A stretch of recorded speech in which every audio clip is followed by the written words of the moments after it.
Welcome, folks, and welcome to another edition of Weekend Preview, where we talk about the talking points ahead of the weekend. And of course, I have, a regular face, a sports journalist, podcaster as well, and of course, a friend of the family. I'm talking about Koyero in the building. I've been wanting to bring him, but there are lots of work behind the scene that will not make us to be together. But of course, today I have to drag him into the studio to talk about the major talking point. This weekend we have Chelsea facing Liverpool.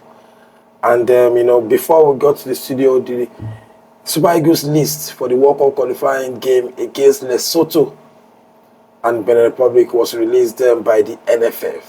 And it's a big one.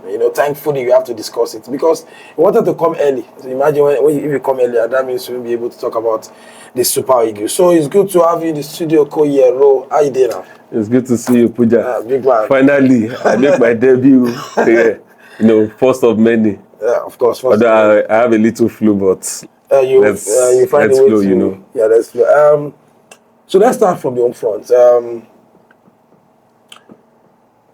We saw what happened to the under-17. We'll not be qualifying for back-to-back AFCON. And of course, back-to-back World Cup.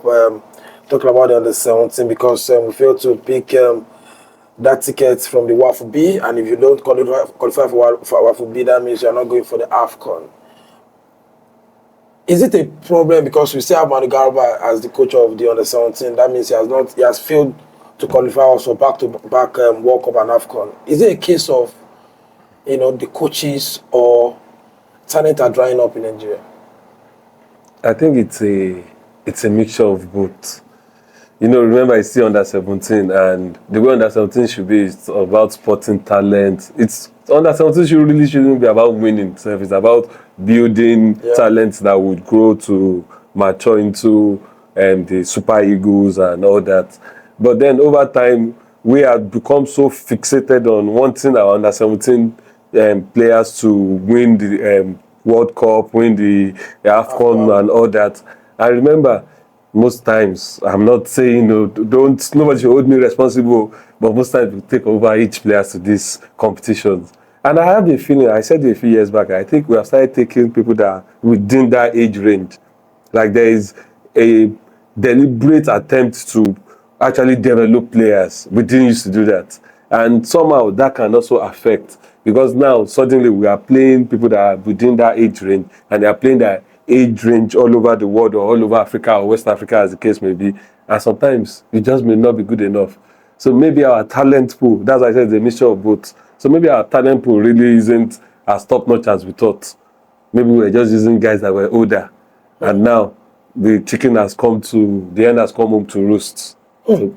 So let's move to, the under-17, let's move to under-20. The World Cup is currently going on in Chile. And our first game was a shocker because nobody expected that we lose against Norway. No. But okay, we lost.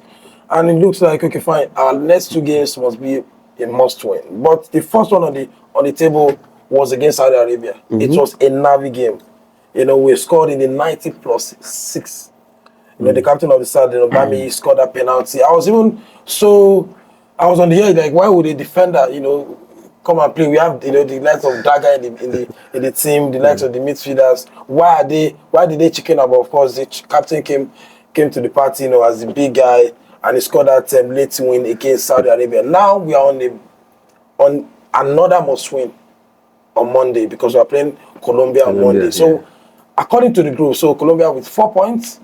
Norway with 4 points, Nigeria with 3 points, and Saudi Arabia with 0 points. Can we win a Colombia who has not lost a game in our group? Yes. I think the group is open. And one thing I like, unlike although I'm not queuing in the Super Eagles, unlike the Super Eagles, it looks like their fate is in their hands. Yeah. Beats Colombia and we qualify. So I think it's doable. Although I didn't like the fact that it looked like we struggled a little bit against Saudi Arabia. Saudi Arabia should naturally, on paper, be the whipping boys of the group. Yeah. We've all beaten them, but thank God we beat them at least. So right now, I think let's just focus on Colombia. I think we have what it takes with discipline. But remember, I also said Now we are playing players that are actually within that age range. So if we win, it's fine. If we don't, let's just accept it. But at the same time, I think if we are deliberately trying to develop players, we also need to start developing our coaches. And we need to stop recycling the same set of coaches over and over again. So I feel if we don't win this, it's time for those coaches to go. Let's try new coaches, and let's even try younger coaches, the likes of Yema and just that age range that are also growing. Let them now grow with the younger players. I think that's the path we should take. I think talking about the second player, we've seen that this for the under 17, the same coach continue to take them, but all of a sudden we have a change of coach, for the under 20. It wasn't Ladamboso, because Ladamboso was like a live coach for under 20 for the Flying Eagles. So hopefully we see what happened, because Norway plays Saudi Arabia. It looks like a win for Norway. So they're going to finish maybe 9 points, 7 points. So on Monday, the Flying Eagles play against Colombia. In mustering, like Koyero said, our destiny is in our hands. So let's go to the big boys and talk about the Super Eagles of Nigeria. 2 massive games. Before this, after the game against South Africa, it wasn't massive anymore, because the verdict has not come out. But now it's a massive game because of the 3 point deducted from South Africa. But we all need the verdict to come. We all knew, but since it's not on paper, we can't really, talk much about it. But now that it's on paper, South Africa, they can't win. Of course. How crucial are these 2 games for the Super Eagles? These games are a must win for us. And even when we win, it's still not in our hands. That's why I killed it earlier. Like, it's still not in our hands. But then I am also worried for the fact that I can't remember the last time the Super Eagles actually won 2 games back to back. Maybe you may enlighten me on that, but I am sure it's been a long while. So do this present crop of players have what it takes to win 2 straight games and then hope for the best, like hope South Africa drop points? Because if South Africa doesn't drop points, it's over. And I think probably the South Africa's biggest opponent right now, their biggest odds right now is probably they are looking at Rwanda. Once they cross that, I think it's just over. But we need to do our job and hope for the best. And honestly, I am not 100% sure. I can't put my money on we getting 2 wins. So let's talk about the list proper. The regular faces, but there are new returnees into the team. We have Semi Ajayi, who now plays for All City, back into the team. In the midfield, we have Ali Hassan Yusuf from the MLS. Siradesa still retain his spot despite the backlash from the NFF. Which I do not support. That was. He had a below par performance, but I don't support the NFF throwing their players under the bus. You should have internal review mechanisms for such things. I don't think it's right to single out a player for the shoddy job we did the last time. And Akkord Adams, he was called for the Unity Cup, but because of injury, it wasn't available. We have Ola Olusegun returned back to the team. Terry Murphy, had 9 months with ACL, but back with knees, scoring goals, playing the Champions League.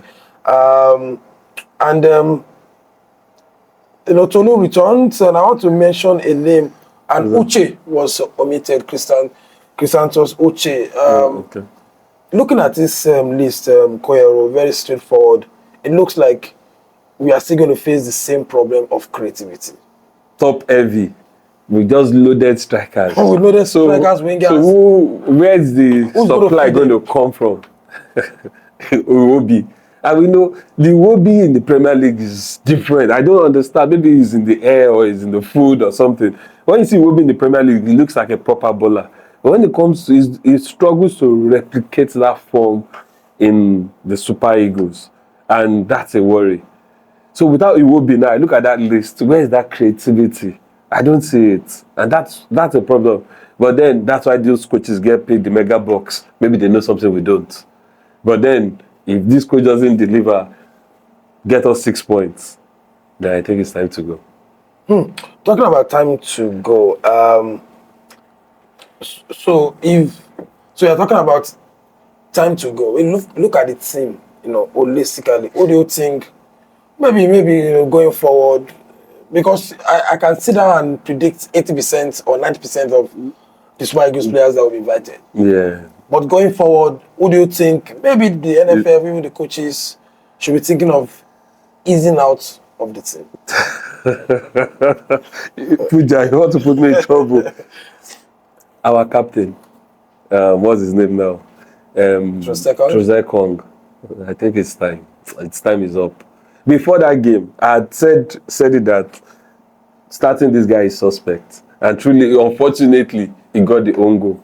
And then there's no way. People will analyze it one way or the other. He was flat-footed. He was caught unawares.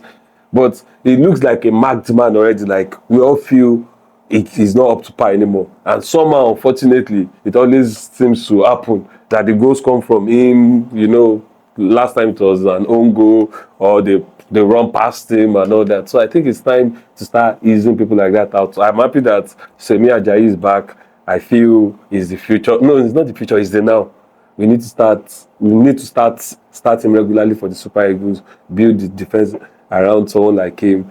I was thinking the Chelsea man that came to Lagos, Tosin Wood, but I doubt if Tosin would really want to be part of this setup. So I think he is the main guy that I see that it's time. I know you may be thinking Cyril Desert or something, but I don't know. Let's just leave him on the bench, and he has his own time too, but it's just that he has been off for some time for the Super Eagles, and hopefully over time he would probably come back. But our captain has to go. Finally, before we leave the Super Eagles, you mentioned, but I still want to put it on the spot. Even if we win our 2 games, or if we fail to win our 2 games, but holistically we fail to qualify for the World Cup, will you leave out Eric Chell, or he's going to take us to AFCON? If he doesn't get the 6 points, so I am thinking, imagine he may get the 6 points and we still don't qualify. But if he gets the 6 points, then let's leave him. Let's let him go to the AFCON. But if he does not deliver the 6 points, then I think he shouldn't even bother. He shouldn't wait to be sacked. But of course, he will wait to be sacked so that he can get a hefty payoff and all that. But I think if he doesn't get the 6 points, it's time to go. Time to go for Eric Chell. If we fail to pick up the 3 points, and even the blame is not on Eric Chell talking about this World Cup qualifier, because we failed to capitalize on a very bad group. Because our first 2 games was 2 draws, and God still gave us a chance. We played our next 2 games again under Finidi George. We drew against South Africa. We lost to Benin Republic. God still gave us another chance because we in the team we are cancelling ourselves. One that is beating this one, Benin is beating, and God gave us another chance, and we still fumbled the chance. We drew against Zimbabwe at home after beating Rwanda away from home, and God gave us a 4th chance for us for us to win Rwanda and win South Africa, because you know fully well that the 3 points are still going to come. And now God has given us the 5th chance. Because on a normal day, with what we've had, we played 4 games and we had 3 points. Our first 4 games was 3 points. So in a way, we don't even need to talk about qualification at all from the first four games. We played 4 games, 3 points. And let me even bust to bubble. The last time we won against Rwanda at Uyo, before we won Rwanda, we have not won at Uyo for the past over 9 to 8 months. But let's move on quickly. Let's leave the home front and let's talk about the big boys in the Premier League. We have Chelsea, Liverpool, Koyero, a big game from your crystal ball. What are you saying? And I am a Chelsea fan. Yet I am not optimistic about this. I am not optimistic. Chelsea looks like a team that lacks discipline. I'm talking of the red cards. There's no how you want to explain it. If you're having back-to-back red cards, back-to-back red cards, then probably there's something wrong. It's a discipline issue. And then our coach, Maresca, doesn't react well to cards. I feel strong teams actually play well when they're one man down, because there's this determination that now comes on them that let's die there. That is what Arteta. I keep telling people, if it's Arteta's Arsenal that gets a red card against a team, they will frustrate you. I think it happened against Man City. Yeah. And they got the draw. That's what we should be playing. But it looks like Chelsea has too many players that are weak-minded. They may be skillful, but they are not strong men. They are not generals. Look at the Chelsea of Didier Drogba, Ballack, Ivanovic, John Terry, Lampard. Those guys were people that you know would die there. You may beat them, but you will know you truly came for a game. But look at Chelsea now. The Chelsea of now is not, they are weak-minded. And playing against Liverpool, I am sorry, but I feel Liverpool too have not really been at their best. But Liverpool looks like a team that knows how to grind out results until it backfired the last time. This game, I'm not so optimistic about a Chelsea win. The best Chelsea can get in this game is a draw. But you're talking about a Liverpool team. Is it not the best time to play Liverpool? No one wants to play Liverpool at the start of the season when they were flying, but now they've lost back-to-back games. Yeah. You don't think it's also the best time to play Chelsea at Liverpool? That's the problem. You know, Liverpool, they are off form. And if they ask Liverpool, which time do you think you should play Chelsea? This is the right time too, because Chelsea too has been on a poor run of form until we got the 1-0 against Benfica. So think about it. Now there's pressure on all the players. They will be jittery, thinking we shouldn't get a red. And once you get a red, the coach starts getting jitters and starts misbehaving as well. But then I am always an optimist. Just like, imagine supporting Chelsea and Super Eagles. It's a recipe for high blood pressure by people. But then I think Liverpool will win this. I am sorry, but I think Liverpool will win this. So let's still talk about Liverpool. And, slots came in. He didn't even want to sign anybody the first season. Just brought Koyero from Juventus. But now the team is loaded. Loaded to the point that, you play a game against Galatasaray, like a must win for you. He didn't start Mo Salah. He didn't start Isak. He didn't start McAllister. Loaded team. But if you are sitting on the bench as a Liverpool coach, in that front department, who is going to be your go-to guy per game, to start with? So this question looks like you're saying Ekitike versus Isak. I think the plan from the end of the last season, because it seems is not resting on, because Woods have not scored goals at all, even assisted. But it looks like this is my guy. Yes. Nothing will happen to this guy. Yes. Week in, week out, it's still starting. But the Isak and Ekitike. So I think the plan had always been to get Isak to be the main man. So the Ekitike deal just came probably out of nowhere. There were a few rumbles, many people that wanted him. But then the guy came in and he started running like he was scoring goals from day one. Suddenly, Isak, his deal ended was, I think, the last day of the transfer window-ish, so he didn't even start the season with them. And then they had to probably ease him in. But while he was out, Ekitike was banging in goals. And the law of momentum says when something is working well for you don't change it. So he would have continued with the guy, but then he got that silly red card, which also gives an opening for Isak to play. I've been thinking of it. This is a conundrum. That's why I say the coaches get paid the mega bucks to make this decision. But I think over time, no matter what we say, Isak has to be the main guy. But I would still play Ekitike, except if there's a way to play both of them. But that also means you are changing the structure of the team and all that. And there will be no Mo Salah. That's what I was about to say. And it probably affects Mo Salah. And Mo Salah has been the king of Anfield. Unless you are saying you're already planning on easing Salah out. Maybe this is his last season. You want him to get a mega deal in Saudi Arabia or something. But they have to still go back to what is tried and trusted, which is using Salah and all that, and then using that one man up front. And that's why, say, FPL and all, it's probably advisable to avoid Ekitike and Isak, because right now, I think what the coach will have to do is somebody plays like 50 to 60 minutes, and then the other guy comes in till he knows who his main guy is. Because right now, it's not obvious. Right now, it's not obvious if it's going to be Ekitike or Isak starting game for slots. Let's move quickly and talk about Arsenal. No one expected Arsenal against Newcastle, to grind out results against a Newcastle side who have been their boogie team. They've not won at St. James Park since 2023, like 2 years ago. Even in the Carabao Cup, they were beaten well. And in last 8 minutes, they scored 2 goals and they won that game. Is it the kind of Arsenal that can finally win the title this season? This is the character thing I was saying about Chelsea not having. If you look at Arsenal, you can tell that even if they are a man down, they are a goal down, they look like a team that says, we can do this. You can see the belief in them. And they keep grinding out those results. It looks like this season may be theirs. But then I told somebody my money is on Man City. There's something about that Man City that I am seeing.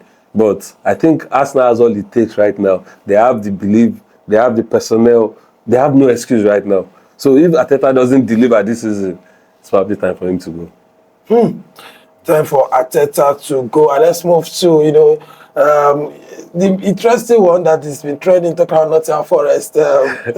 We saw the pictures and videos of the owner, sitting on the stand, the executive box, looking like he saw a ghost after they lost. I think he even put his hands on his head. Where they lost against Midtjylland in the Europa League. Was it a case of not thinking about the decision to sack Nuno and bring someone like Postecoglou, who in the league, won the Europa League with Spurs, but he was atrocious. He finished 14th or 15th with Spurs and he was sacked. Was it a case of he wasn't patient enough with Nuno and he rushed to sign someone who is not on that level in terms of performance? Because if you are sacking a Nuno, you have to bring someone that is better than Nuno. So I think he's one of those people that we call the mafia bosses. He's one of those dying breeds. There's still one in Italy, the Napoli guy, what's his name, De Laurentiis or something, They care about that personal relationship too. They will expect the coach to bow to their decisions and all that. And I think he just put his personal feelings over business, because Nuno is good for business, or he was good for business when he was there, grinding out the results, taking them probably beyond where you would expect Nottingham Forest to be. But at some point, maybe he felt the coach was getting bigger than him. It's a clash of egos, and of course, the owner would always win. And at the end of this, his money. Maybe he's happy with this. I don't know, but it's crazy. I think it was a rush of blood to the head. If only, I'm sure deep within him, he will be thinking, if only I could just take back the hands of time and tell this guy, yeah, no vex, my guy. They've not won in 6 games since they sacked Nuno. They're in relegation form. That form is relegation form. And it's so disappointing. Like when you use your hand to spoil something good, there was no reason to do this.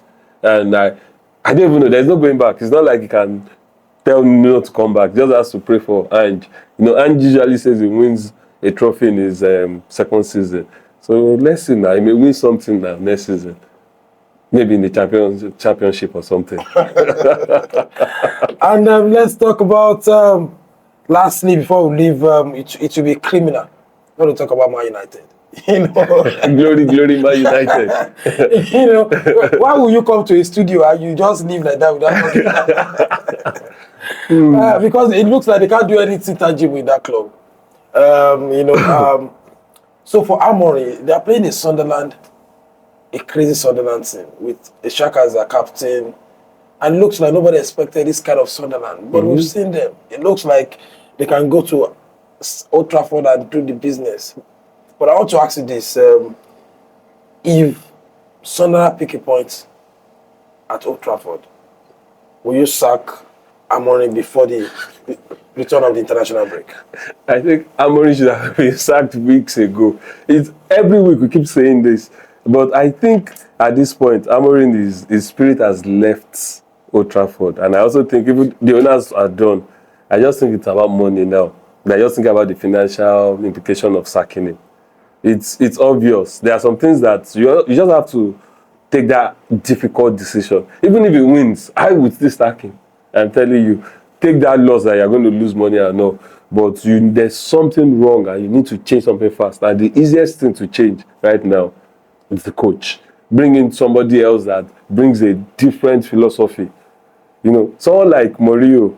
Of course, Mourinho will probably not go back to Manchester United. But I mean, somebody that just will come in and start drilling all of you. Or probably get like a Conte or something, you know, somebody that will come and be like, guys, we've messed up, but it's time to change things. I remember Mourinho back in the day, was his second or third season at Chelsea, and he told the players, we have to cut our head, you know, Balak and all, they cut their head, like, you know, like, we want to change something, this is war. Probably get them psychologists, like, speak with them, you know. There's something that's left Man United that you need to get back. Let them know that they are still the biggest team in England. Although some people will argue this, but you know, they are there, right up there. You need to bring in somebody that changes everything. And right now, the coach is the right person to go. Win or lose against Sunderland, I think it's irrelevant. It still needs to go. It still needs to go. And let's talk about the team proper. You know, you have a Sesko who has been struggling with form, struggling with a lot of, you know, confidence in a way. Scored against, you know, Brentford. I never believe after the penalty, made the penalty, he's going to be the one to continue to take it so that he will build up his momentum. But we saw Bruno again playing the penalty. And we have been talking about, if you have a striker that you bought for mega bucks, if you have like an Mbuemo in the team, and you've lost penalties, he has lost more penalties since he made his debut. He has missed 6 penalties for Man United, more than any other player since he signed for Man United. So if you look at those stats, and now he has missed 2 in 3. If you are the manager, you know, won't you be changing your penalty taker? I don't think Amorim has the balls to do that. But then Bruno also looks like a fragile ego. He looks like somebody that if you take away that penalty from him, he will probably stop playing. Like, you will not see the best of Bruno, you know. And I think there was a time when we thought he would probably leave. Probably at the beginning of the season, there were rumors of some offers from somewhere. If you take penalty of Bruno, just know that you should be ready to sell him. Because he looks like someone that does. And then I feel Man U also needs a new captain. You need a new coach, you need a new captain. In short, they need a new owner, they need a new stadium, new everything.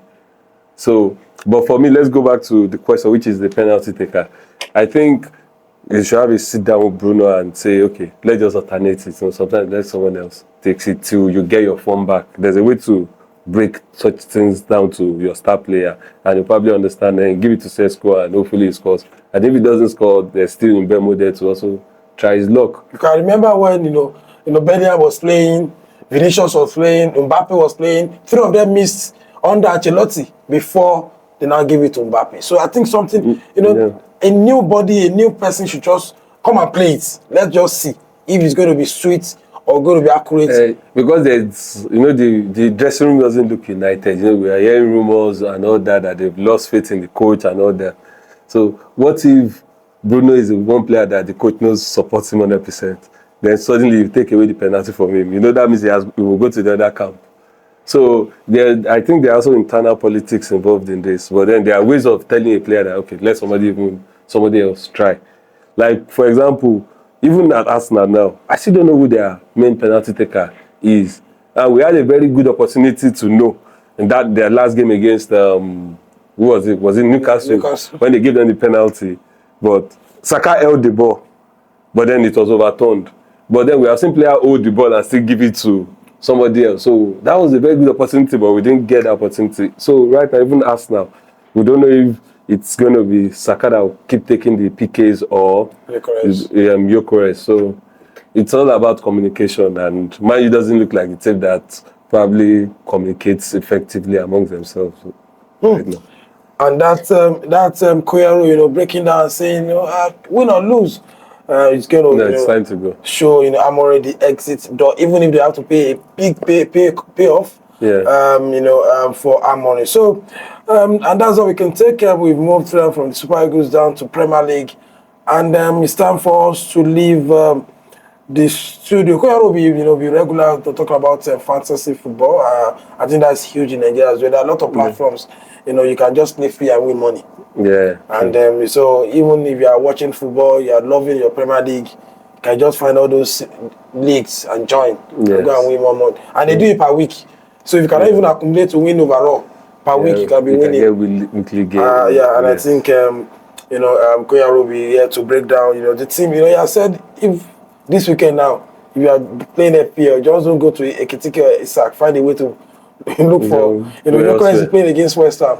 Maybe he's going to bag a hat-trick or bag a goal against West Ham at Emirates. So we'll be getting details on how to fix your team and how to use your, different combos on the FPL. Yeah. Thank you, Koyero, for coming. Yeah. We'll continue to do this, subsequently in subsequent weeks. So that's all we can take on this episode of Weekend Preview, talking about the big games or the big talking points over the weekend. So, like you guys know, my name is Sulaiman Adebayo. Make sure you follow us across our social platform. Very straightforward at Puja Media on Twitter, and of course on Puja Dissects on YouTube. What is your handle on? On Twitter I am at Koyero, on Instagram at King Koyero. You can catch me everywhere. Just search Koyero, it's fine. Just start Koyero, and you, of course, enjoy everything he drops on his page. Don't forget to turn on your notification button, get our videos as it they drop. Till we come your way again. Bye for now.